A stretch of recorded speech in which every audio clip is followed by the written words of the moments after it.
فرما رہے ہیں حمد و ثنا اللہ ہی کے لیے ہے۔ ہم اللہ کی حمد و ثنا بیان کرتے ہیں جس نے واعظ و نصیحت کو دلوں میں اجالا پیدا کرنے کا ذریعہ بنایا ہے، راستے کو روشناس کرنے کا ذریعہ بنایا ہے۔ ہم اللہ کی حمد و ثنا بیان کرتے ہیں، اس کا شکر ادا کرتے ہیں، وہی گناہ معاف کرنے والا ہے، عیبوں کے اوپر پردہ ڈالنے والا ہے۔ میں گواہی دیتا ہوں کہ اللہ تبارک و تعالی وحدہ لا شریک ہے، اسی کی طرف مصیبت زدگان بھاگتے ہیں۔ جو ڈرے ہوئے لوگ ہیں وہ بھی اسی کی پناہ میں آنا چاہتے ہیں۔ میں یہ بھی گواہی دیتا ہوں کہ محمد صلی اللہ علیہ وسلم اللہ کے بندے اور رسول ہیں۔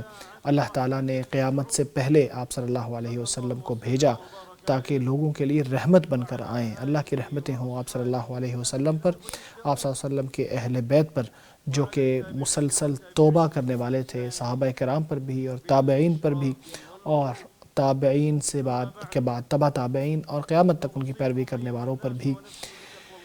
اے لوگوں، میں اپنے آپ کو اور آپ سب کو اللہ سے ڈرنے کی نصیحت کرتا ہوں۔ اللہ آپ پر رحم فرمائے، اللہ سے ڈرو، اللہ کی رسی کو مضبوطی سے تھام لو، دنیا میں بھی سعادت حاصل کر لو گے اور قیامت کے دن بھی سعادت اور کامیابی حاصل کر لو گے۔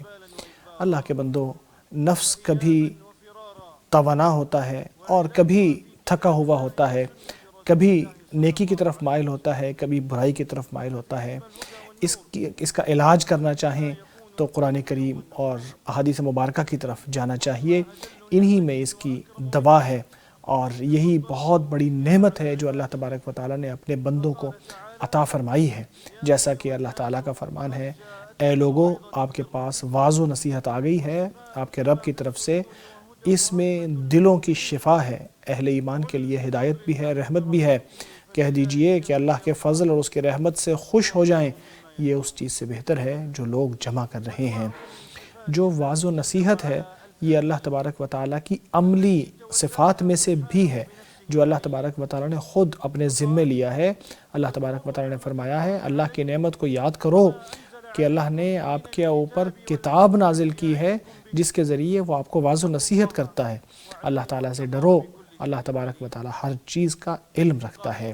اسی طرح فرمان ذیشان ہے کہ اللہ تعالیٰ عدل، احسان اور صلہ رحمی کا حکم دیتا ہے، بدی، بے حیائی اور ظلم و زیادتی سے منع کرتا ہے، وہ تمہیں نصیحت کرتا ہے تاکہ تم سبق لو۔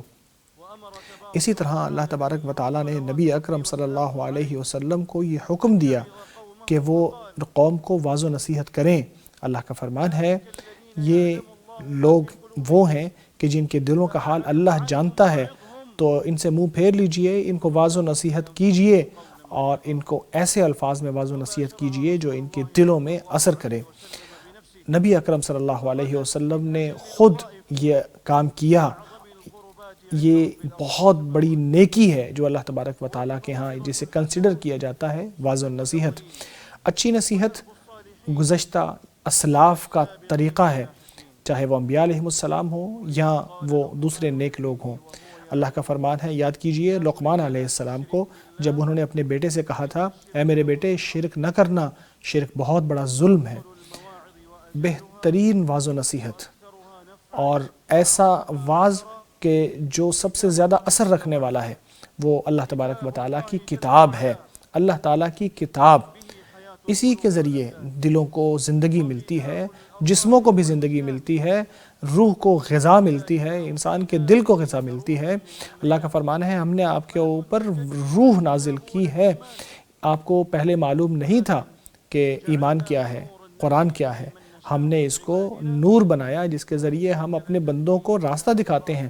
دیکھیے، آپ سیدھا راستہ دکھانے والے ہیں، اللہ کا راستہ جس کے پاس زمین و آسمان کی بادشاہت ہے، ساری چیزیں بالآخر اللہ ہی کی طرف پلٹنا ہے۔ جو قرآن کریم کے ذریعے واعظ حاصل نہ کرے، جو اللہ تبارک و تعالیٰ کی کتاب سے بھی نصیحت نہ حاصل کرے، تو وہ مردہ ہے، وہ بھٹک رہا ہے، گمراہ ہے، چاہے وہ زمین میں چلتا پھر کیوں نہ رہا ہو۔ اللہ کا فرمان ہے، بھلا وہ شخص کہ جو پہلے مردہ ہو اس کو ہم نے زندہ کیا ہو اور اس کو صحیح راستہ دکھایا ہو، کیا اس شخص کے برابر ہے کہ جو اندھیروں میں بھٹک رہا ہے، جو اس سے نکل نہیں پاتا۔ دیکھو، ان لوگوں کے لیے ان کے اعمال مزین کیے جاتے ہیں جو کفر اختیار کر لیتے ہیں، وہ اسی میں بھٹکتے رہتے ہیں۔ واعظ و نصیحت ایسی چیز ہے جس سے کوئی مستغنی نہیں ہو سکتا۔ نبی اکرم صلی اللہ علیہ وسلم نے انبیاء کے بعد سب سے افضل لوگوں کو بھی نصیحت کی گئی، ان کو بھی واعظ و نصیحت کی گئی، جو کہ سب سے افضل قرن یا صدی ہیں، جن میں سب سے افضل لوگ ہیں صحابہ کرام، یہاں تک کہ واعظ و نصیحت سن کے ان کی آنکھیں آنسوؤں سے بہنے لگیں اور ان کے دل جو ہے وہ نرم ہو گئے۔ آپ صلی اللہ علیہ وسلم کی اپنی آنکھیں بھی آنسوؤں سے بھر جاتی تھیں جب وہ قرآن کریم کو سنتے تھے، اور جب وہ صحابہ کرام سے قرآن کریم کو سنتے تھے۔ ابن مسعود رضی اللہ تعالیٰ عنہ کی روایت کو ہی دیکھ لیں، فرماتے ہیں رسول اللہ صلی اللہ علیہ وسلم نے مجھ سے کہا کہ آپ قرآن کریم کی تلاوت کرو، میرے لیے قرآن کریم کی تلاوت کرو۔ تو میں نے کہا یا رسول اللہ آپ کے اوپر نازل ہوا ہے، میں آپ کے لیے پڑھوں؟ تو آپ نے فرمایا مجھے پسند ہے کہ میں دوسروں سے یہ قرآن سنوں۔ تو میں نے سورۃ النساء سے پڑھنا شروع کیا، یہاں تک کہ میں اس آیت پر پہنچا تو اس دن کیا حال ہوگا جس دن ہم ہر امت سے ایک گواہ لائیں گے اور آپ کو ان لوگوں پر گواہ لائیں گے۔ تو آپ صلی اللہ علیہ وسلم نے فرمایا کہ اتنا بہت ہے۔ میں نے آنکھیں اٹھا کے دیکھا تو آپ صلی اللہ علیہ وسلم کے آنسو بہہ رہے تھے۔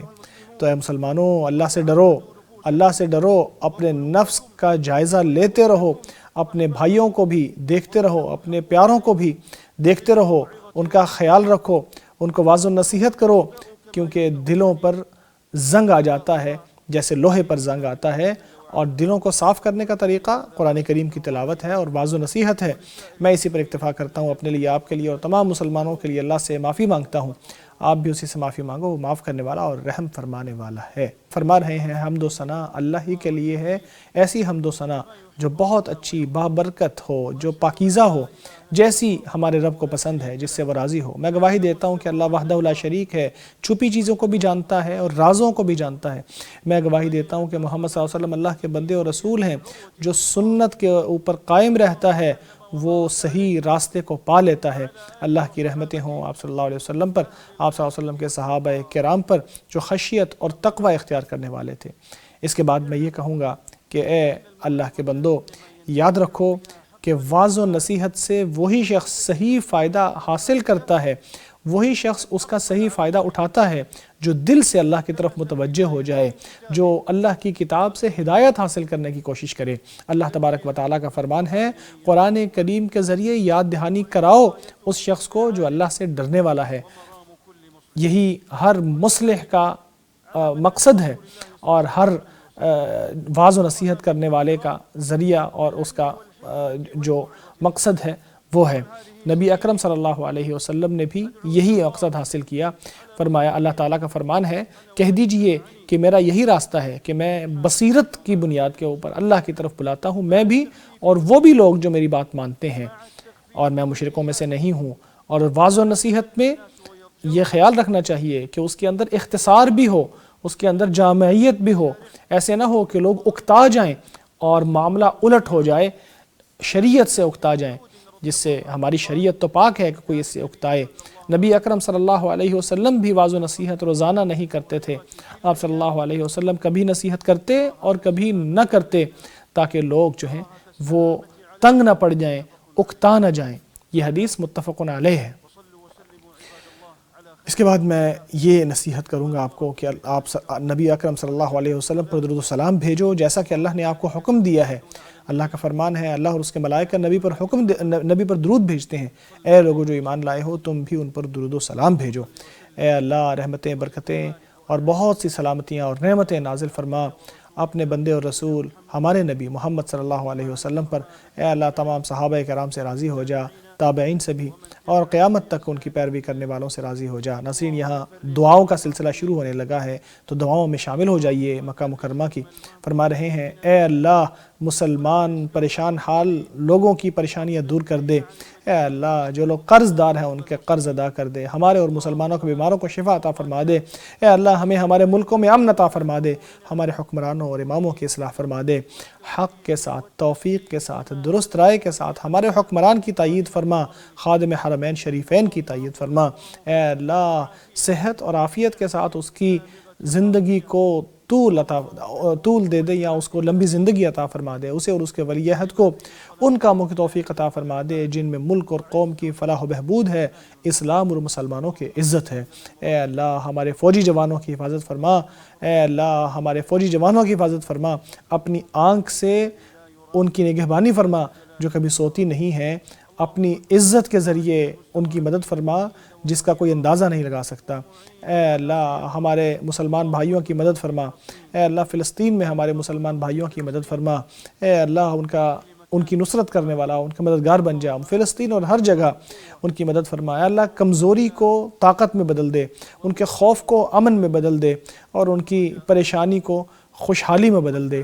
اے اللہ ان کو حق کے اوپر اور ہدایت کے اوپر جمع اور اکٹھا فرما دے، اے سب سے بڑھ کر رحم فرمانے والے۔ اے اللہ جو ہمارے خلاف، ہمارے ملک کے خلاف، بلاد حرمین کے خلاف اور سارے مسلمانوں کے خلاف کوئی بری چال چلے، اسے خود ہی میں مصروف کر دے اور اس کا معاملہ اسی پر پلٹا دے اور اس کی چال میں اسی کو پھنسا دے۔